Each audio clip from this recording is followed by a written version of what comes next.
Meus irmãos, é uma alegria estar presente nessa igreja, nesse final de ano, nesse final de semana, e realmente rever os irmãos queridos. Louvo a Deus pelo conselho da igreja, pelo conselho missionário da igreja, que tem acompanhado a nós, a mim, a Rossana, como missionários também dessa igreja, e a todos os missionários. Aliás, o conselho missionário está de parabéns e está até bem moderno.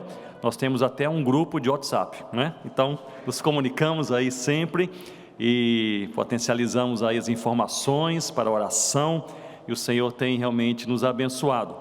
E eu aproveito para pedir aos irmãos, que os irmãos continuem a orar por nós, especialmente pelos trabalhos entre os povos indígenas na região amazônica. Nós estamos vivendo uma época muito boa, aquela época que todo missionário gosta de vivenciar, quando se percebe que as igrejas plantadas agora começam a ser lideradas pelos indígenas, pelo próprio povo da terra. Então isso realmente alegra o nosso coração, louvamos ao Senhor por isso. O projeto Amanagé, como falei nesta manhã, conta com cerca de 50 missionários em mais de 15 etnias indígenas na Amazônia, e o Senhor tem feito maravilhas, como Ele sempre faz, transformando os corações daqueles que ouvem o Evangelho e também transformando o nosso coração. À medida que nós pregamos o Evangelho, nós somos transformados por este Evangelho. E eu louvo ao Senhor porque estamos aqui nessa noite, e cada um de nós é único, é singular na sua maneira de ser, de agir, de pensar. A fé no Senhor Jesus realmente nos unifica, e isso é algo que acontece em toda a terra. A Rossana e eu tivemos o privilégio, alguns anos atrás, de organizar um congresso. O único congresso que eu organizei na minha vida foi um congresso indígena, na região amazônica. Alguns anos atrás, o pastor Henrique Terena, que é o cacique responsável pelo movimento indígena evangélico brasileiro, ele me ligou e disse: Ronaldo, precisamos de uma ajuda para organizar um congresso evangélico indígena no Amazonas, será o primeiro. E a primeira pergunta que eu fiz foi: quantas pessoas devemos aguardar? Você vai organizar um congresso, tem que pensar quantas pessoas receber, e naquele jeito bem indígena de pensar, ele respondeu: mais ou menos entre 300 a 3 mil pessoas. Você se prepara. E eu pensei, congresso indígena é diferente. E um dia antes, nós preparamos ali tudo, durante uns 2 a 3 meses, a Igreja Presbiteriana Central de Manaus cedeu o acampamento, preparamos ali, fiz uma média entre 300 a 3 mil pessoas, pensei 1.500 pessoas. E preparamos local para 1.500 redes, lá se dorme em rede, e alimento, então peixe e farinha para 1.500 pessoas. E um dia antes de começarmos o congresso, só tínhamos 12 indígenas inscritos. Aí eu descobri uma outra coisa, que índio não faz inscrição. Então nós não sabíamos quantos viriam, nem como chegariam. E aí desafiamos os missionários ali do Amanagé e também da Jocum, para que eles pudessem ficar acampados nos 7 portos ao redor de Manaus. E a ordem era a seguinte: qualquer índio com cara de crente que aporte, você manda para o acampamento.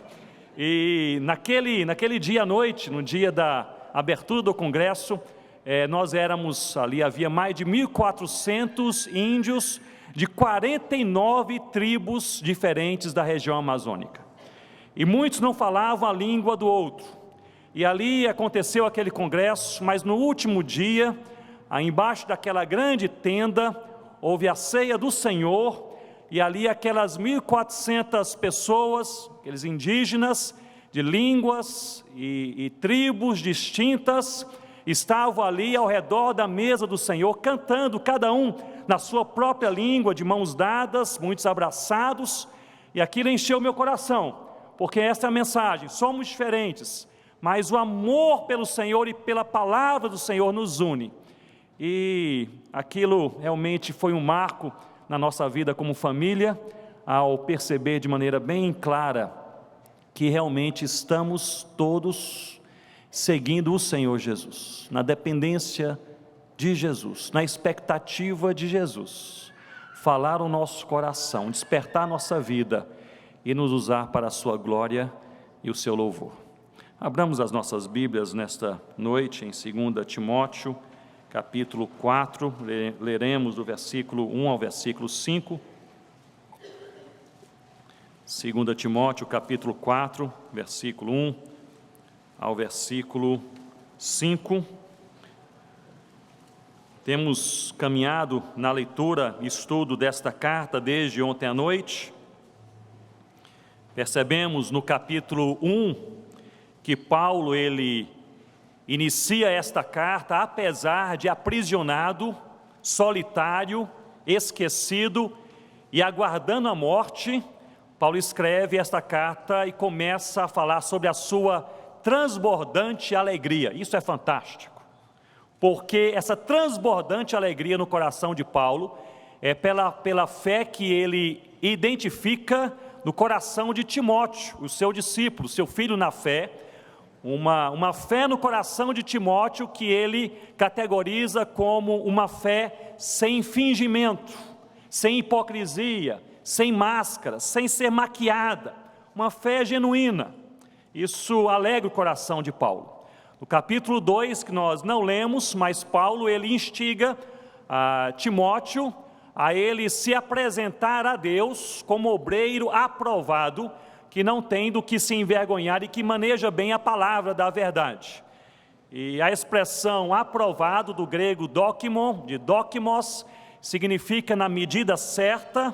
Naquela época era uma expressão usada para comerciantes que não enganavam as pessoas que vinham comprar em seus estabelecimentos. Os grãos eram vendidos em cabaças, então a cabaça, alguns comerciantes que queriam enganar aquelas pessoas que vinham comprar em seus estabelecimentos, enchiam a cabaça com aqueles grãos, mas tinha uma maneira de colocar a cabaça em certa posição, que parecia que a cabaça estava completa, mas não estava.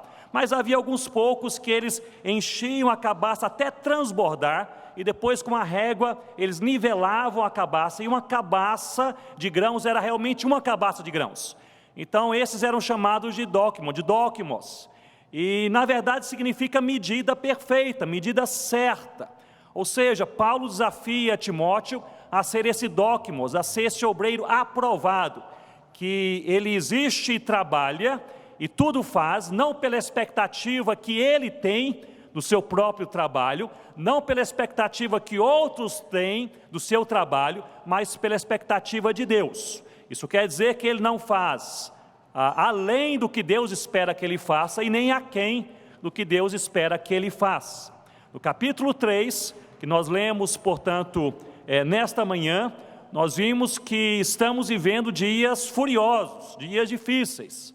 E nesses dias difíceis, de uma sociedade pós-moderna, relativista, pluralista, é necessário que a igreja do Senhor Jesus se posicione, que possamos falar e viver a nossa fé, não apenas cantar, não apenas recitar, não apenas concordar, mas declarar e viver, encarnar a nossa fé onde nós estamos. E chegamos, portanto, no capítulo 4, que nós leremos agora.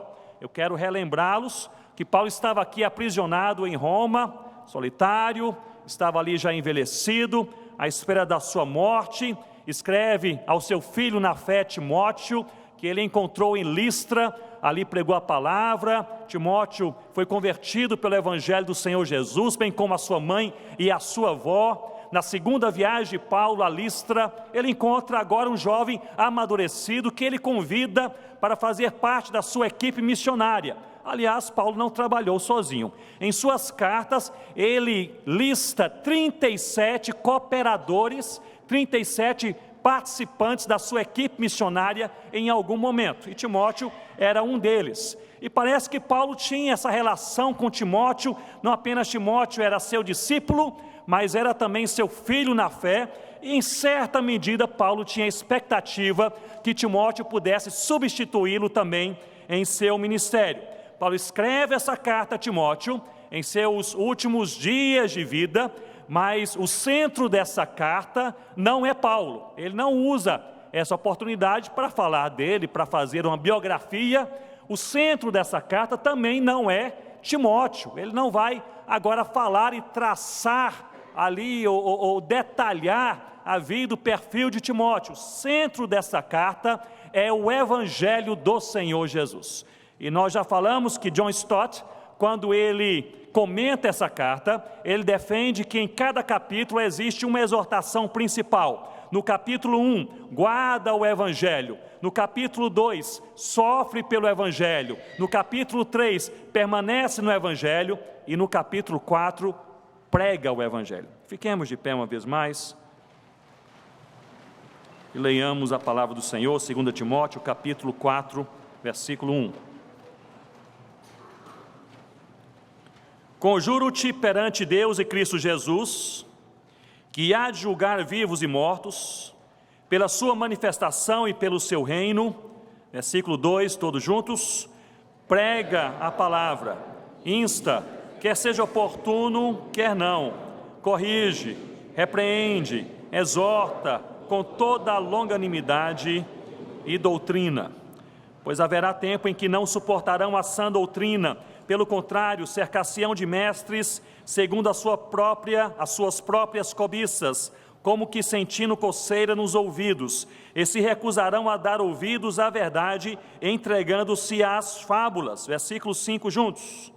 Tu, porém, sê sóbrio em todas as coisas, suporta as aflições, faz o trabalho de um evangelista, cumpre cabalmente o teu ministério. Você pode se assentar com a sua Bíblia aberta comigo nesse texto. Nesse texto nós encontramos um ensino que podemos chamar de ensino principal. E ele se encontra justamente no versículo 2, que diz: prega a palavra, insta, quer seja oportuno, quer não, repreende, exorta com toda a longanimidade e doutrina. As expressões que Paulo usa aqui neste versículo, inspirado por Deus, defendem que a pregação dessa palavra, ela deve ser uma pregação imperativa, urgente e bíblica. E eu explico, ela deve ser imperativa porque aqui Paulo não trata a respeito de uma opção. Você crente no Senhor Jesus, se você estiver desejando, pregue a palavra. Aqui este verbo está na sua forma imperativa, o verbo querigma, de proclamação. O verbo aqui é querissô. Nessa forma, nesse modo imperativo, a ideia do texto é prega a palavra. Não é decisão sua, não é uma questão de inclinação, nem de oportunidade, nem de um pensamento específico, particularizado, mas é uma ordem bíblica para todo crente. Todo salvo em Cristo é chamado por Deus. Portanto, prega a palavra. Isso é imperativo. Pregue a palavra perto, pregue a palavra longe, pregue a palavra onde Deus o enviar, prega a palavra de Deus. Nós mencionamos nesta manhã que há 7 práticas espirituais, que são práticas para todo crente salvo no Senhor Jesus. Todo aquele que é salvo em Cristo é chamado para a palavra, que é a leitura da palavra, para a oração, para a adoração, para a comunhão, para a santidade, para as boas obras e para a evangelização. Prega a palavra de Deus. É imperativo, irmãos. É para mim e para você. Não é preciso ter um título, um cargo, uma função, um projeto. É preciso obedecer a Deus, pregar a sua palavra. Essa pregação, segundo o versículo 2, não é apenas imperativa, não deve ser apenas imperativa, mas também urgente. E me acompanhe, no versículo 2 nós lemos, prega a palavra, insta, e diz aqui, quer seja oportuno, quer não. E meus irmãos, isso é curioso, porque a palavra aqui para oportuno, e a palavra aqui para quer não, se refere, tem como centro a expressão grega kairos, que significa um tempo oportuno, conveniente, para que alguma coisa aconteça. E em toda a palavra, nós cristãos, nós somos impelidos por Deus a nós termos sabedoria, termos discernimento, sabermos o melhor momento para fazermos qualquer coisa em nossa vida. Mas há 3 práticas cristãs que devem ser realizadas em qualquer momento, mesmo no kairos, no momento oportuno, ou como lemos aqui no texto, no akairos, mesmo a fora de tempo, mesmo quando for inconveniente. As práticas são estas: em primeiro lugar, oração. Não há momento para orar. O crente deve viver em oração. Orar de dia, orar à tarde, orar de noite, acordar à noite, por algum motivo orar ao Senhor, ter uma vida de oração. A segunda prática espiritual é a busca pela santidade. Não há férias para buscar uma vida santa e pura na presença de Deus. Não há um dia específico para isso. É uma prática cristã que deve ser encorpada na nossa vida. E a terceira é justamente esta: a pregação da palavra de Deus, quando for oportuno e quando não for oportuno, quando quiserem ouvir e quando não quiserem ouvir. Mas esta expressão e este ensino de Paulo a Timóteo, parece-me que não se refere apenas ao público que ouve, mas àquele que prega.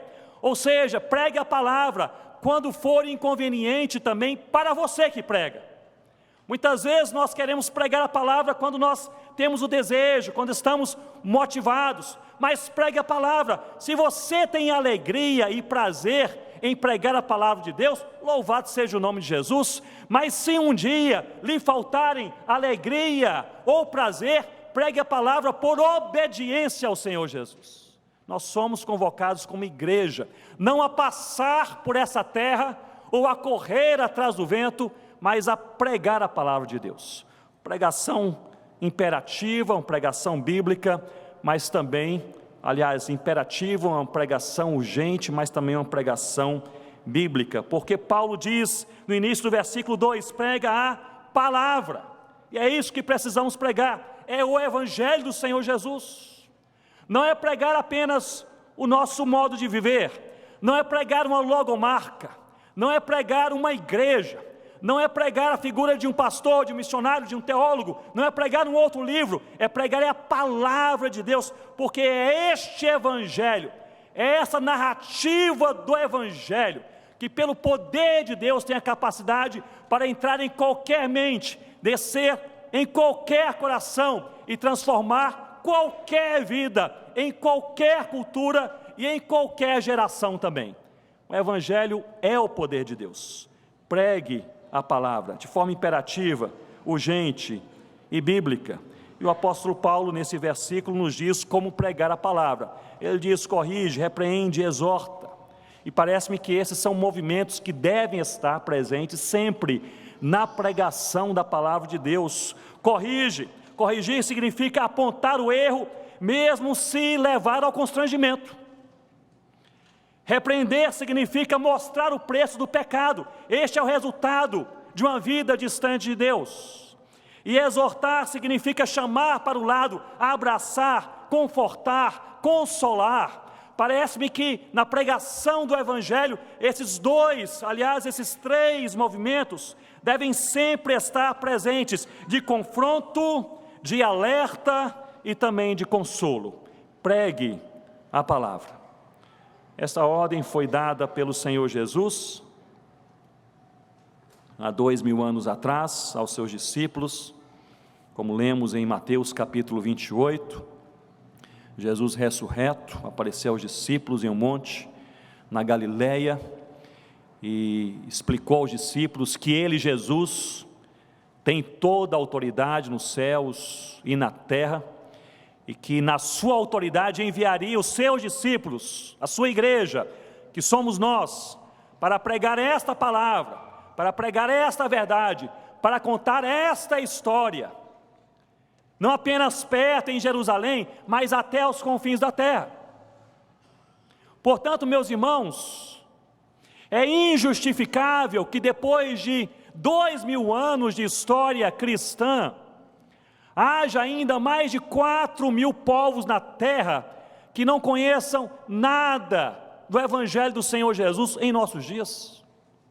É injustificável que depois de 2000 anos de história cristã e com a igreja evangélica protestante mundial crescendo, e graças a Deus por isso, jamais tivemos tantos congressos como em nossos dias, tantas igrejas como em nossos dias, tantos livros publicados como em nossos dias, tanto acesso à palavra de Deus como em nossos dias, e por isso mesmo é injustificável que haja ainda mais de 1.800 línguas que não têm um versículo bíblico traduzido em seus idiomas ainda em nossos dias. É injustificável que haja mais de 100 etnias indígenas no Brasil sem um missionário, mais de 10.000 comunidades ribeirinhas, 2.000 comunidades quilombolas, 6.000 assentamentos sertanejos, sem uma igreja evangélica entre eles. É injustificável que tenhamos ainda cerca de 700.000 ciganos da etnia Calon que não ouviram face a face o evangelho do Senhor Jesus. É injustificável que neste país, com o evangelho tão presente, apenas 1% dos surdos se declaram crentes no Senhor Jesus. Mas nós poderíamos personalizar e trazer isso um pouco mais para perto de nós.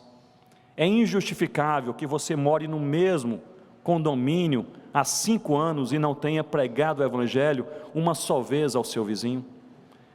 É injustificável que você trabalhe no mesmo escritório há 7 anos e conversa com seu colega sobre tudo, sobre política, crise, economia, sobre o clima, sobre as coisas que acontecem na cidade, conversas muitas vezes com amenidades, até com brincadeiras, e não tenha tido uma só vez a iniciativa de falar para esse seu colega sobre o nome acima de todo nome, que é o Senhor Jesus. É injustificável que participemos de encontros familiares no final de ano, todos os anos, aniversários infantis na grande família todos os anos, e conversamos sobre tudo e todas as coisas, menos o evangelho do Senhor Jesus. Prega a palavra, quando for fácil, quando for também difícil, quando for bem aceito, e mesmo debaixo de constrangimento, quando você for abraçado, ou pela pregação for rejeitado, prega a palavra de Deus. Nós temos uma oportunidade para servir a Cristo nesta vida, e a oportunidade é hoje, é agora. Se no versículo 1, aliás no versículo 2, nós encontramos o ensino principal, e o ensino principal é este: prega a palavra. No versículo 1 nós encontramos o ensino que chamamos, ou podemos chamar de fundamental, que é o motivo, a motivação para pregarmos a palavra. É claro, nós pregamos a palavra porque as pessoas não ouviram a palavra de Cristo, elas ainda não experimentaram o novo nascimento, a necessidade perto e longe. Nós pregamos a palavra porque os homens estão perdidos, mas a motivação principal para se pregar a palavra, ela pode ser encontrada no versículo 1, e no versículo 1 nós lemos Paulo dizendo a Timóteo: conjuro-te perante Deus e Cristo Jesus, que há de julgar vivos e mortos, pela sua manifestação e pelo seu reino. E então ele começa o versículo 2 dizendo: prega a palavra. Ou seja, a principal razão para se pregar a palavra é o próprio Cristo e o reino de Cristo. E é em Jesus que Paulo conjura a Timóteo, em Jesus, ele conclama, convoca, conjura a Timóteo, e ele destaca aqui que Jesus, ele é o Senhor de todas as coisas. Paulo diz, ele categoriza Jesus dizendo: aquele que há de julgar vivos e mortos. E é por causa de Jesus, ele diz por causa de Cristo, e por causa da sua manifestação e do seu reino. Jesus se manifestou em carne, e Jesus está se manifestando em seu reino, em toda a terra. Em outras palavras, o que Paulo diz a Timóteo é o seguinte: Timóteo, abre os olhos, Cristo já está fazendo a obra, Cristo já está se manifestando. Ele se manifestou encarnado, ele morreu por nós, derramou o seu sangue, ele ressuscitou, e ele está transformando vidas em todo o mundo, ele está expandindo o seu reino na terra, por causa de Jesus, quem ele é e o que ele está fazendo. Então prega a palavra. O ensino principal é prega a palavra. O ensino fundamental é prega a palavra por causa de Cristo. E é por causa de Cristo que nós precisamos pregar a palavra de Cristo. O que Ele fez, o que Ele nos ensinou e o que Ele está fazendo em todo o mundo. Portanto, o centro da missão não é o apóstolo, não é o discípulo Timóteo, o centro da missão não é a igreja, o centro da missão não é o pastor, não é o missionário, o centro da missão é o Evangelho do Senhor Jesus. Este é o centro. E o Evangelho, portanto, ele não é de direita nem de esquerda. O Evangelho é de Cristo. Ele não é democrata e nem republicano, ele é de Cristo. Poderíamos aqui colocar em palavras mais brasileiras, ele não é petista nem PMDBista, ele é de Cristo. O Evangelho que é de Cristo, ele não apenas torna a sociedade melhor, ele vem redimir a sociedade, transformar a sociedade. O Evangelho não vem apenas construir casamentos mais felizes, mas vem construir casamentos mais puros, que glorificam mais a Deus. O Evangelho não vem promover a tranquilidade, mas sim a paz.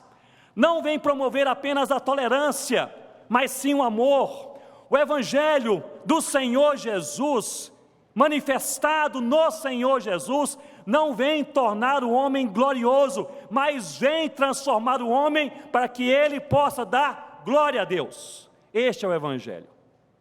O Evangelho, numa teologia paulina, é o próprio Senhor Jesus em duas dimensões: quem Ele é e o que Ele fez por nós. O Evangelho é Jesus. E meus irmãos, aqueles que têm colocado o Evangelho no centro de suas vidas e no centro do seu trabalho, têm glorificado o nome do nosso Deus. Uma das biografias missionárias que mais me impressiona, eu amo biografias missionárias, me impulsam, me ensinam, é a biografia de um homem chamado Adoniran Judson. E Judson foi missionário na antiga Birmânia, no início do século XIX. Ele chegou na Birmânia em 1813 e lá permaneceu até 1831, quase 18 anos. E Judson chegou na Birmânia e fez o que todo missionário faz quando chega em uma terra diferente: ele começa a aprender a língua. E ele trabalhou firme, e em um ano ele já falava um pouco de birmanês. Ele aprendeu a ler e escrever o birmanês, não tão bem assim, mas depois de um ano de trabalho, ele pegou um papel e ele escreveu um panfleto. E o panfleto tinha como título: Quem é Jesus? Era o título do panfleto. Ele entendia que o centro do seu ministério era Jesus. Primeira coisa que ele fez, um panfleto: quem é Jesus? E o que ele fez foi apenas reproduzir versículos bíblicos sobre quem é Jesus. E ele reproduziu vários, talvez centenas daquele panfleto, distribuiu para os birmaneses que sabiam ler, mas ninguém quis ler. Eles jogaram fora, engavetaram, queimaram, e Judson, ele seguiu o seu ministério missionário. Adoniran Judson, ele foi um dos missionários que mais sofreu em um campo distante. Ali na Birmânia, ele perdeu a sua esposa. Ali na Birmânia, ele perdeu inicialmente 2 dos seus filhos. Judson, ele foi preso e torturado 3 vezes. E naquelas 3 vezes, foi obrigado a andar a pés descalços por sobre brasas. E ele perdeu ali aquela pele, a sola do seu pé, andando manco até o final da sua vida. Naquelas 3 prisões, naquelas torturas, ele foi colocado de cabeça para baixo, e os guardas jogavam ali vermes sobre a sua face, para subir pela sua face, a fim dele desistir de pregar o Evangelho. Judson não apenas perdeu a esposa, perdeu os filhos, não apenas foi preso, foi torturado, mas ele começou a traduzir a Bíblia, e depois de 10 anos de trabalho, eles atearam fogo em sua casa, e ele perdeu em um dia 10 anos de trabalho. Como se não fosse suficiente, depois de 10 anos de sofrimento de ministério na Birmânia, nenhuma pessoa havia sido convertida ainda pelo Evangelho do Senhor Jesus, nenhum fruto visível daquele trabalho. Ele começou a receber cartas, do seu pastor inclusive. Eu li algumas dessas cartas trocadas interessantíssimas, e uma delas, do seu pastor, dizendo: Judson, eu acho que você errou sobre o seu chamado. Se Deus tivesse chamado para ser missionário na Birmânia, mesmo passando todo esse sofrimento, pelo menos alguém teria se convertido.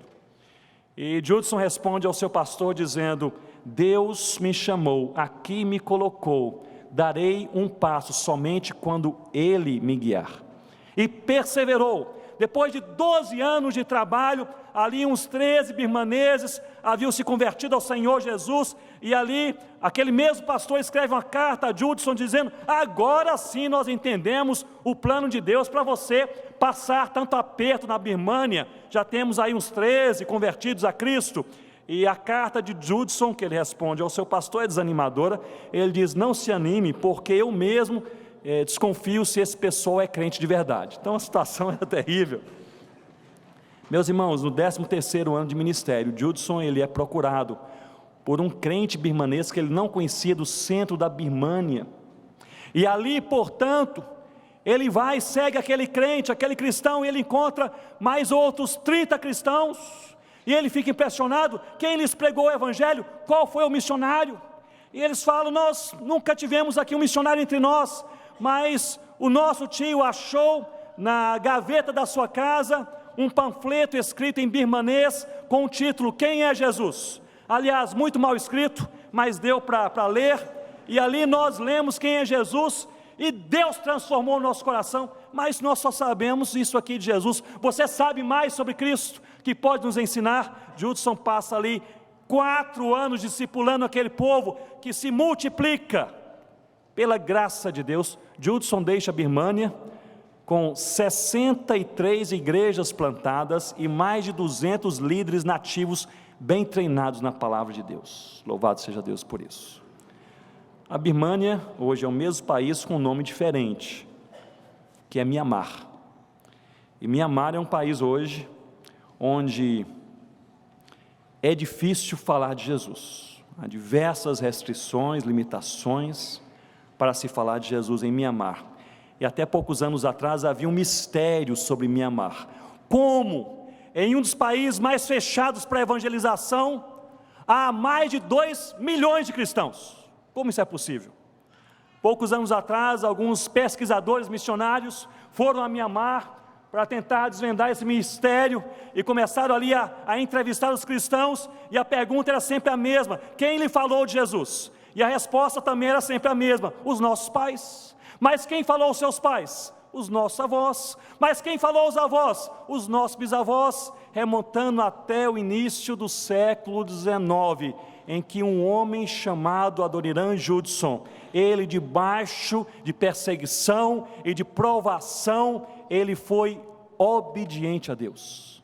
Pregue a palavra, com prazer, com alegria, mas se faltarem prazer e alegria, pregue a palavra em obediência ao Senhor Jesus. Um ensino principal: pregue a palavra. Um ensino fundamental: pregue a palavra por causa de Cristo. Olhem comigo agora o versículo 3 e o versículo 4, que nós encontramos aqui um ensino complementar. Pregue a palavra também por causa dos homens. Versículo 3 diz assim: pois haverá tempo em que não suportarão a sã doutrina, pelo contrário, cercar-se-ão de mestres segundo as suas próprias cobiças, como que sentindo coceira nos ouvidos, se recusarão a dar ouvidos à verdade, entregando-se a fábulas. A principal motivação para a pregação da palavra é Cristo. A principal necessidade são os homens. E eu repito, a principal motivação para se pregar a palavra é Cristo.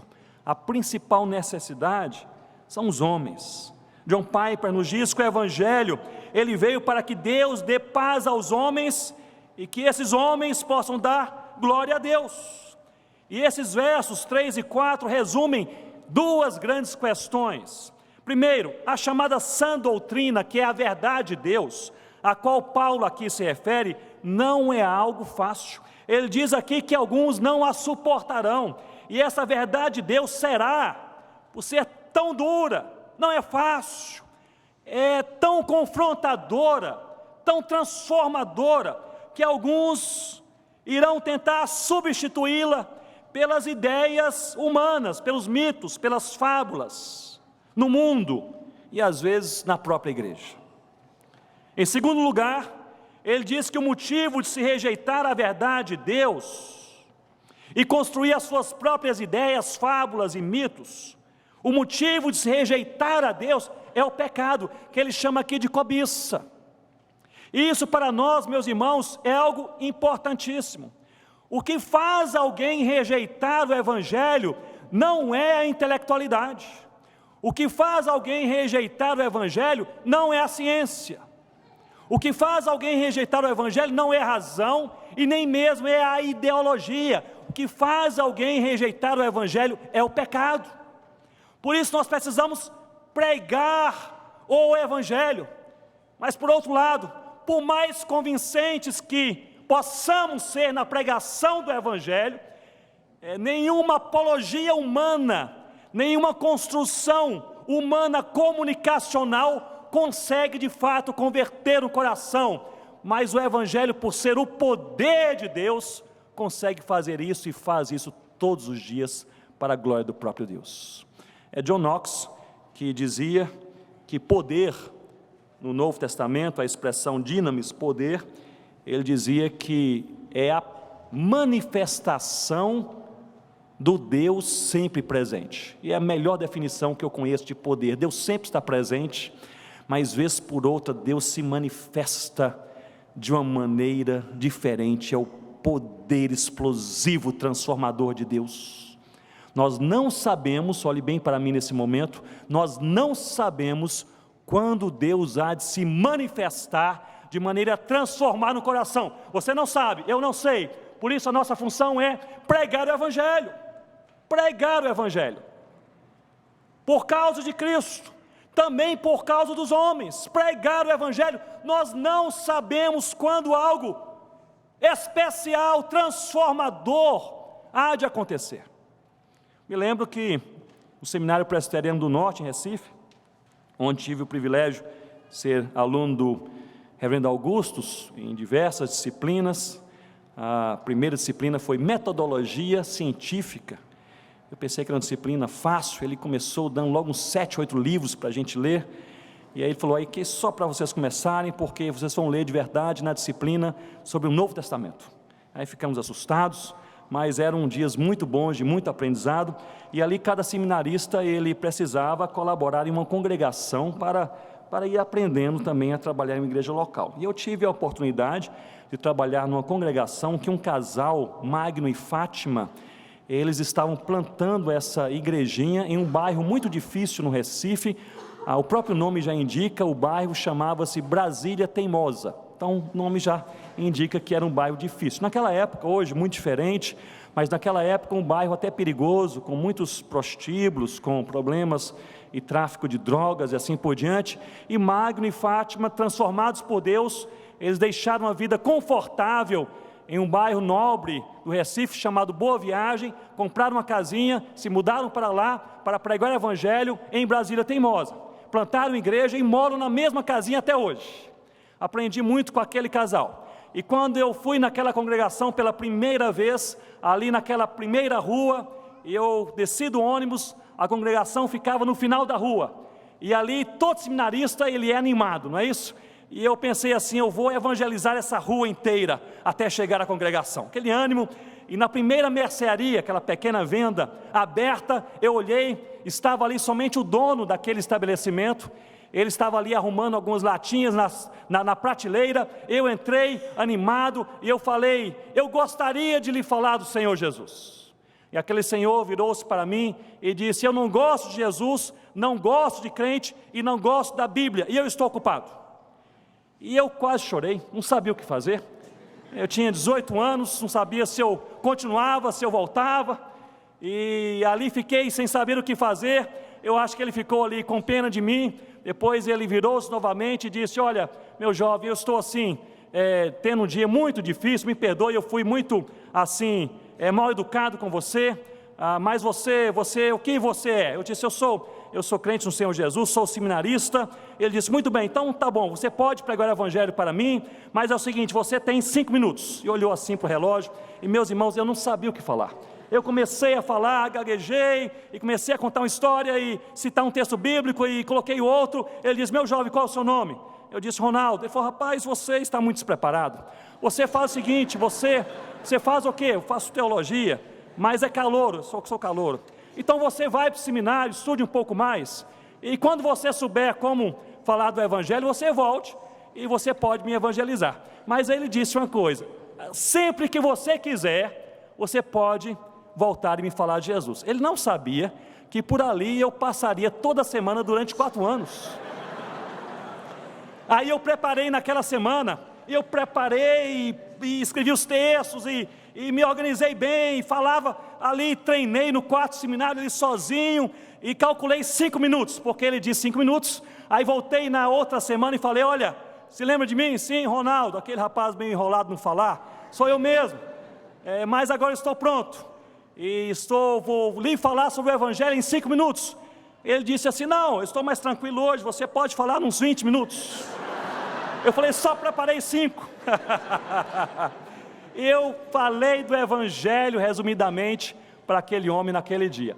Nos tornamos amigos, e eu passei a cada semana, voltava, entrava e falava a mesma coisa, com os mesmos textos, com as mesmas histórias, com a mesma entonação de voz, pela 2ª, 3ª, 4ª, 5ª, 6ª, 7ª vez, lá pela 9ª, 10ª vez, eu cheguei e ele disse: Ronaldo, parece que você está um pouco cansado, sente-se aí, tome um copo de suco, que hoje eu mesmo vou me evangelizar, porque eu já sei tudo que você fala. Ele brincava, mas era verdade, ele falava tudo, ele havia memorizado tudo que eu falava, citava os mesmos versículos, do mesmo jeito, e ele até brincava: você no final quer falar assim com aquele tom de voz assim, mais forte, ou quer terminar com uma oração? Pode ser do seu jeito. No meio daquela brincadeira, eu falava: não, mas eu quero também lhe falar do evangelho, mesmo que você já saiba. E eu repetia algumas coisas, lá pela 10ª, 11ª, lá pela 11ª, 12ª vez eu cheguei, ele fez aquela brincadeira: você quer falar? Quer que eu fale? Eu disse: não, eu quero falar, sente-se aí, tome um suco. Eu comecei a falar, meus irmãos, tamanha foi a minha surpresa, no meio daquela explicação, depois de 10, 11, 12 vezes a mesma coisa, lágrimas começaram a descer pela face daquele homem, e ali ele tem o seu coração transformado pelo Senhor Jesus. E eu segui para a congregação naquele dia com essa pergunta: o que foi que aconteceu? Ele já conhecia, tanto sabia que memorizou, tanto memorizou que se evangelizava, fazia até brincadeiras. O que foi que aconteceu? E a palavra de Deus explica: é o evangelho que aconteceu, porque o evangelho é o poder de Deus, é a manifestação de um Deus sempre presente. Você já pregou 10 vezes para aquele seu colega de trabalho, de universidade, para que aquele seu familiar, você continue testemunhando com a sua vida e continue pregando a palavra de Deus, porque ninguém sabe o dia ou a hora, o momento de Deus fazer alguma coisa boa e nova acontecer. E Deus faz isso todos os dias, prega a palavra. Paul Hiebert, um dos maiores antropólogos missionários, falecido há poucos anos atrás, trabalhou extensamente na Índia. É ele quem diz que o evangelho transforma o homem em 3 dimensões: transforma suas convicções, transforma o seu comportamento e transforma também a sua cosmovisão, a maneira de você ver, olhar e enxergar o mundo ao seu redor. Mas Hiebert, ele diz que se o evangelho transformasse só a convicção, mas não o comportamento, nós teríamos igrejas nominais. Se transformasse só o comportamento, mas não a convicção, teríamos igrejas legalistas. Mas se transformasse convicção e comportamento, mas não cosmovisão, teríamos igrejas infrutíferas, igrejas que entendem e abraçam o Evangelho, mas não traduzem esse Evangelho para o seu dia a dia, na universidade, no condomínio, na rua, nas matas, nos trabalhos científicos, nas conversas de rua.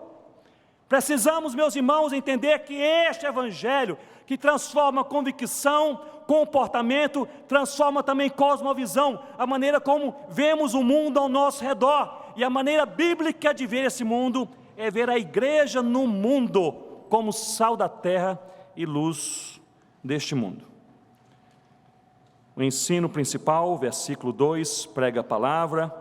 O ensino fundamental, versículo 1, prega a palavra por causa de Cristo. Versículo 3 e 4, o ensino complementar, prega a palavra também por causa dos homens. E chegamos ao versículo 5, olhe comigo, por favor, o versículo 5. Encontramos aqui um ensino pessoal, prega a palavra guardando o seu coração. O discurso de Paulo muda, ele não está falando agora sobre a base da missão, que é Cristo, ele não está falando agora sobre a pregação do Evangelho, não está falando agora sobre a necessidade dos homens, do versículo 3 e 4, agora o discurso é pessoal, ele olha para, como quem olha para Timóteo, e ele diz no versículo 5, tu porém, sê sóbrio em todas as coisas, suporta as aflições, faz o trabalho de um evangelista, cumpre cabalmente o teu ministério, tu porém. Nós vemos que essa expressão é a expressão mais confrontadora nesta carta. Tu porém significa seja diferente, mas tu porém, Timóteo, seja diferente. A maioria segue as fábulas e não a Bíblia, como ele diz, mas tu porém, seja diferente. A maioria só ouve aquilo que lhe satisfaz, mas tu porém, seja diferente. A maioria fecha os ouvidos para não ouvir as verdades de Deus, mas tu porém, seja diferente. A maioria não prega aquilo que vive, mas tu porém, seja diferente. Podemos agora aproximar essa aplicação das nossas vidas. A maioria é crente apenas no domingo na igreja, mas tu porém, seja diferente. A maioria na universidade se posiciona sobre tudo, menos sobre a sua fé cristã, mas tu porém, jovem, seja diferente. A maioria dos pais não tem tempo para os filhos, para conversar, para conviver, mas você que é pai, que é mãe, que é crente, tu porém, seja diferente. A maioria não paga os impostos devidamente, e tem 1000 explicações para isso, mas você é crente, tu porém, seja diferente. A maioria é crente com discurso cristão bonito, mas quando pega o carro no trânsito de Goiânia, muitas vezes dá um péssimo testemunho, mas você é crente, tu porém, seja diferente. A maioria tem paciência com todo mundo, mas não tem com a esposa, mas não tem com o marido, e ouve todo mundo, mas não tem tempo para ouvir a esposa, para ouvir o marido, mas tu porém, seja diferente. A maioria tem namoro impuro, e é sexo antes do casamento, e é normal, é assim que se faz, mas você jovem, tu porém, seja diferente.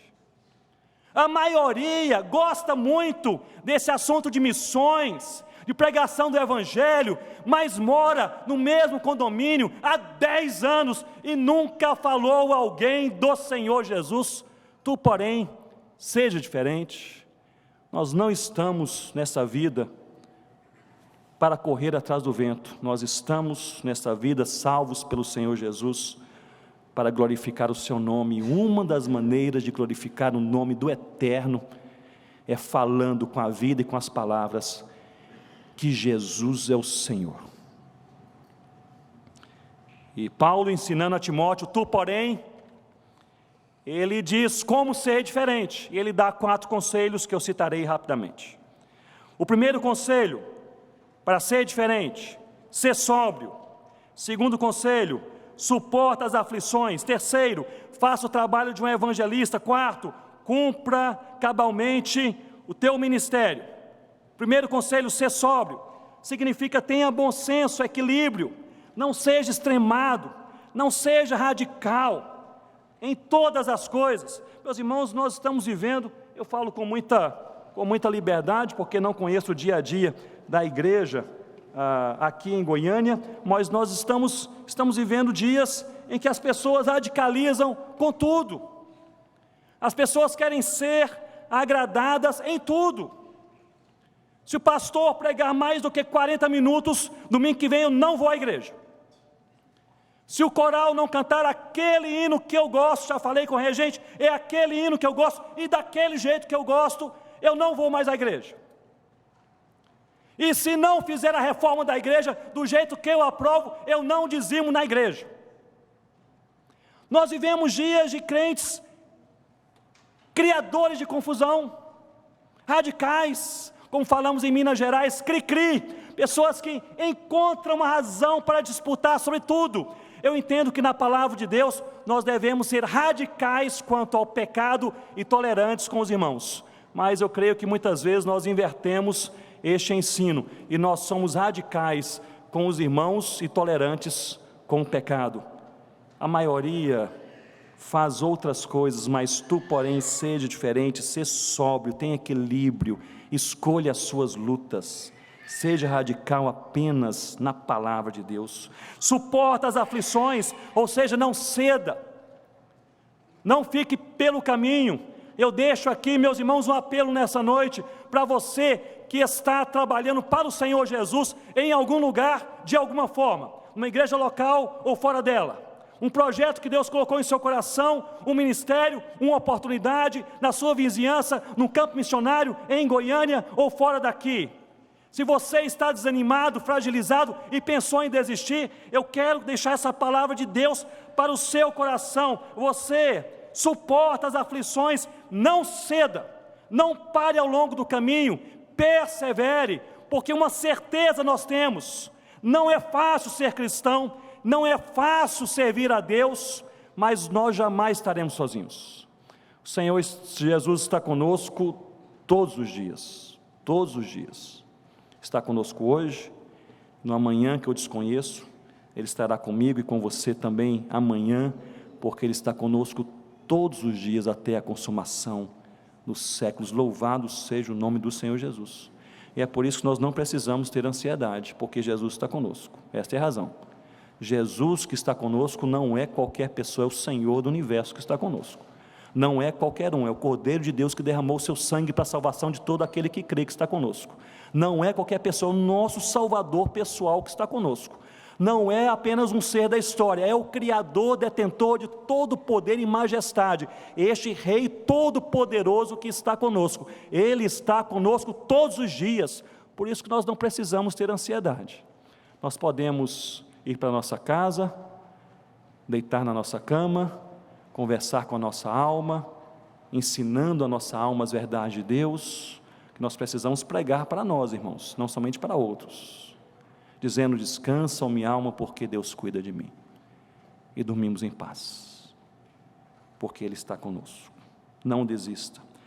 Terceiro conselho, faça o trabalho de um evangelista, ou seja, coloque o evangelho em tudo que você fala e em tudo que você faz. E na minha interpretação, eu creio que Paulo aqui também se refere à função ministerial de Timóteo.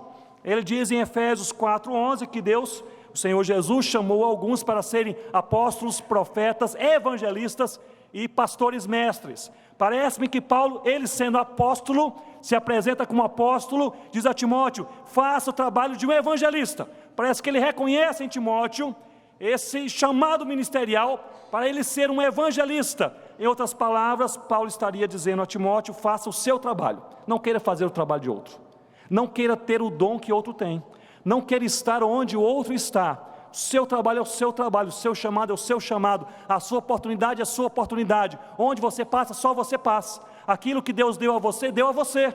Faça o seu trabalho e não entre em competição com ninguém. Faça o trabalho que Deus confiou a você, meu irmão e minha irmã. O que Deus confiou a você, é isso que Deus colocou em suas mãos, e Deus só cobrará de você aquilo que Ele te deu. E Deus só cobrará de mim aquilo que Ele me deu. Aquela oportunidade, aquele dom, aquele momento, aquela orientação de Deus, é ali que se encontra a expectativa de Deus. Eu creio que nós precisamos definir a nossa vida, não pela expectativa que outros têm de nós, nem pela expectativa que nós temos de nós mesmos, mas pela expectativa que Deus tem de nós. E esta é a pergunta que todo crente deve fazer a Deus todo dia: qual é, Senhor Deus, a minha missão aqui hoje, no trabalho, na rua, na mata, aqui na igreja, no meu ministério? Qual é a tua medida? E o último conselho: cumpra cabalmente o teu ministério, ou seja, vá até o final. Parece-me que o prega a palavra não faz sentido sem o tu, porém. Não é isso, irmãos? Prega a palavra não faz sentido se esta palavra não transforma a minha vida. Parece que é incoerente eu pregar uma palavra na expectativa de vê-la transformando a vida de outros, se esta palavra não tem transformado a minha própria vida. Um ensino principal: prega a palavra. Um ensino fundamental: prega a palavra por causa de Cristo. Um ensino complementar: prega a palavra por causa dos homens. E um ensino pessoal: prega a palavra, mas guardando o seu coração. Gostaria de encerrar trazendo à sua mente um pouco da história de uma mulher de Deus chamada Helen Roseveare. Ela era uma missionária falecida em dezembro do ano passado, missionária que serviu no Congo, na África, durante mais de 30 anos, numa das épocas mais difíceis daquele país, em que o Congo passava por uma guerra civil terrível.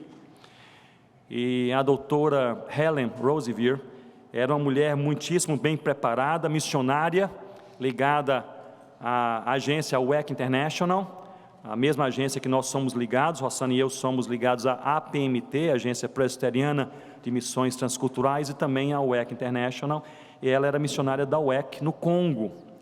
Ela foi para o Congo com 28 anos de idade. Ela era uma médica missionária, graduada em Cambridge e com doutorado em medicina, extremamente bem preparada. Solteira, 28 anos, foi para aquele país. Ali foi enviada para o interior do Congo, chegou no meio da guerra civil, não havia hospital naquela região. Ela orou ao Senhor, sua igreja enviou um recurso, ela construiu um hospital para 100 ou com 100 leitos. E naquele hospital ela também construiu uma sala, e ali começou um curso para paramédicos, e depois um curso para enfermeiras missionárias. E ela treinou mais de 100 africanas como enfermeiras missionárias, espalhou essas mulheres por todo o país. A doutora Helen fazia um ministério aprovado por Deus e abençoado por Deus, mas no meio daquela guerra civil, muitos crentes foram perseguidos, muitos missionários foram mortos e muitos foram sequestrados, e a doutora Helen foi sequestrada e passou um longo tempo em cativeiro e sofreu profundamente. Eu gostaria de ler um pouco sobre o que ela escreveu em seu diário enquanto estava no cativeiro ali no Congo. E ela escreve: eles me puxavam pelos pés, batiam em minha cabeça, chutavam-me na boca, quebraram os meus dentes, me humilharam, insultaram e me agrediam dia a dia. Semanas depois, ela dá outra entrada em seu diário e escreve: em uma das noites, o horror ultrapassou todos os limites e fui violentamente abusada sexualmente. Senti que Deus havia me abandonado. Permaneceu presa. Depois de alguns dias, ela volta a escrever: logo depois senti uma impressionante presença de Deus que me dizia: Helen, estes não são os seus sofrimentos, são os meus. E o Senhor me encontrou com braços abertos, indizível amor, seu conforto foi total e entendi que seu amor me era suficiente. Depois dessa terrível experiência, extremamente enferma e traumatizada, ela foi solta, voltou para a Inglaterra, ficou quase um ano hospitalizada, com ossos quebrados nos pés, nas mãos, dentes, com trauma profundo em sua alma. Passou ali um ano de tratamento, até receber a alta dos médicos, e quando recebeu alta, voltou para a base da missão na Inglaterra e disse: quero voltar para o Congo. E a diretoria disse: nós não a enviaremos, porque a guerra civil agora está em um estágio pior do que estava antes, quando você foi sequestrada. E ela disse: se não me enviarem, eu vou aqui renunciar minha posição na missão e eu vou sozinha. A diretoria mudou de ideia e enviou a Helen para o Congo, e ela voltou para o mesmo lugar, e descobriu que naquele lugar, que ela construíra aquele hospital com 100 leitos, eles haviam destruído totalmente o hospital, totalmente. Ela começou a orar novamente, escreveu para a sua igreja na Inglaterra, a igreja enviou recursos e algumas pessoas para ajudar, e ela construiu um hospital com 250 leitos, e construiu novamente, reconstruiu aquela escola de paramédicos e de enfermagem, e anos depois construiu uma escola de medicina. E a doutora Helen serviu evangelizando e amando aquele povo africano no Congo durante mais de 30 anos. Depois serviu ao Senhor com mobilização missionária em muitas partes do mundo.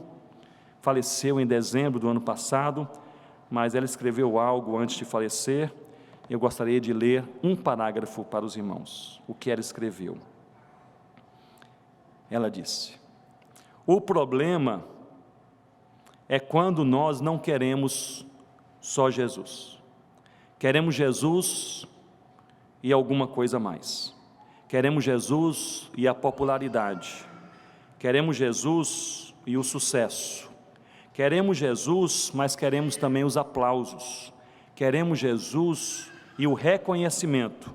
Queremos Jesus, mas queremos ser os primeiros e ser os melhores. Não, meus irmãos. Nós devemos desejar somente Jesus. Vamos orar, curva a sua cabeça. Tu, porém, seja diferente. Oremos ao Senhor. Ó Pai, nós oramos ao Senhor com ações de graças nesta noite, porque o Senhor é Deus,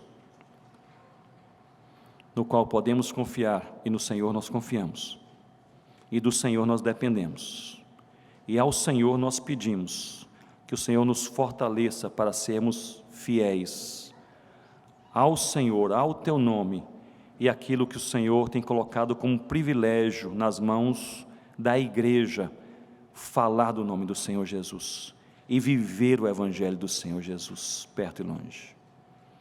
Senhor Deus, nós sabemos, reconhecemos plenamente que não é fácil, e nós não seremos diferentes se o Senhor não nos fortalecer.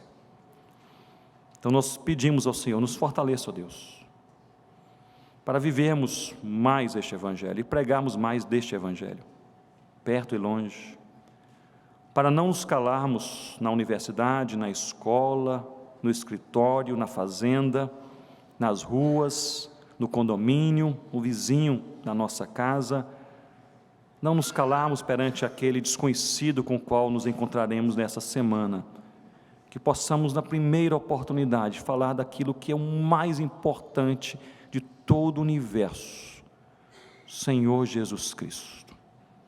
Senhor Deus, nós queremos orar também para que o Senhor levante, desperte e chame mais missionários, não apenas para perto, mas também para longe, em nome do Senhor Jesus.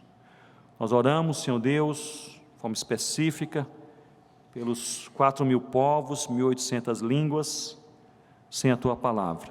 Nós oramos pelas tribos indígenas, chama missionários para as tribos indígenas, para os quilombolas, os ciganos, ribeirinhos, sertanejos, para os ricos, para os pobres, para a Goiânia, para os confins da terra. A nossa oração, Senhor Deus, que o Senhor levante aqueles que o Senhor desejar e capacite, e continue dando a essa igreja e à Tua igreja em toda a terra, Senhor Deus, continue dando aquela disposição para obedecer também por meio do envio missionário. Senhor Deus, e que ao enviar, possamos enviar aqueles que o Senhor chamar na expectativa do que o Senhor há de fazer, e nos alegrar com o Senhor. E aqueles a quem o Senhor enviar, Senhor Deus, eu oro, porventura, por pessoas que aqui estão nessa noite, chamadas pelo Senhor, que ainda não deram um passo. Eu oro, Senhor Deus, para que o Senhor lhes dê discernimento e perseverança. Discernimento para saberem qual é o próximo passo. Talvez seja colocar em ordem a vida devocional, talvez seja se envolver com o ministério, trabalho na igreja local, talvez seja ir para um seminário se preparar. Mas eu oro ao Senhor, Deus, dê clareza para aqueles a quem o Senhor chamar qual é o próximo passo. Mas não apenas discernimento, o Senhor dê também perseverança para não pararem ao longo do caminho, para ficarem firmes. E a nós, Senhor Deus, que o Senhor mantenha a nossa fé, a nossa paz, no nome do Senhor Jesus, nós oramos. Amém, ó Deus.